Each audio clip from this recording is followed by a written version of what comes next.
Hey, it's Paul with another tip and trick for you today. Box Select is one of my favorite tools in ArcSite, but did you know that you can get a different level of detail by the direction that you use our Box Select tool? I wanted to show you that today.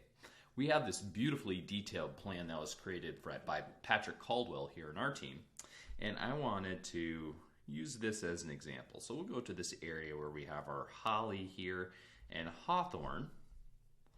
And I'm going to select Box Select, and we'll go left to right. Just how we'd normally read a book, or how our brains are often trained to select things.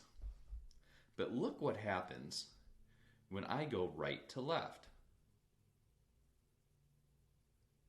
I can get a lot more finite with that control. Again, I'll go left to right, and everything gets selected quite easily, which is great when I copy, move things around, or paste. But again, I'll show you that different level of control. Now we'll go from top down. And I just selected those 3 holly pieces. So by changing the direction, you can get a different level of control. Left to right to quickly grab all those items that you need, but right to left to get more finite with your control for when things get really complex. Let us know if this was helpful to you, and thank you so much.